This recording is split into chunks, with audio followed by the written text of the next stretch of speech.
O comportamento de Paulo foi o exemplo que eu e você precisamos carregar conosco sempre. 1 Tessalonicenses capítulo 2, do verso 1 ao 12, é a nossa leitura bíblica em classe. Amém?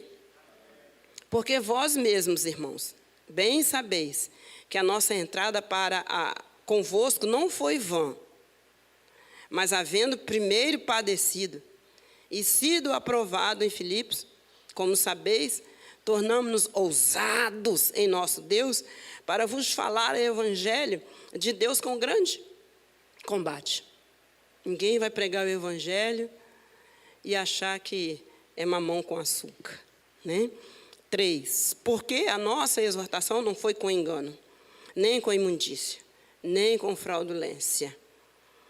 Mas como fomos aprovados de Deus, olha isso, como fomos aprovados de Deus para que o evangelho nos fosse confiado, assim falamos.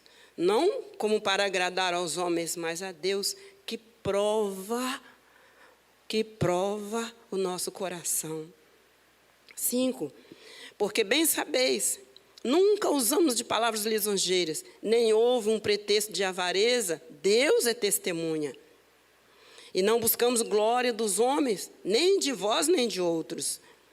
Ainda que podíamos, como apóstolo de Cristo, sermos pesados. 7. Antes, fomos brandos entre vós, como a ama que cria seus filhos. Assim, nós, sendo-vos tão afeiçoados de boa vontade, quisermos comunicar-vos não somente o evangelho de Deus, mas ainda a nossa própria alma, porquanto não éreis muito queridos. Porque bem vos lembrais, irmãos, do vosso trabalho e fadiga, pois trabalhando noite e dia, para não sermos pesados a nenhum de vós, vos pregamos o evangelho de Deus.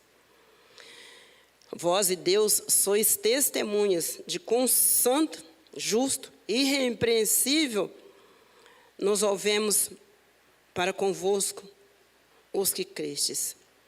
Assim como bem sabeis de que modo vos exortamos e consolávamos a cada um de vós, como o pai a seus filhos, para que vos conduzisseis dignamente para com Deus, que vos chamam para o seu reino e glória.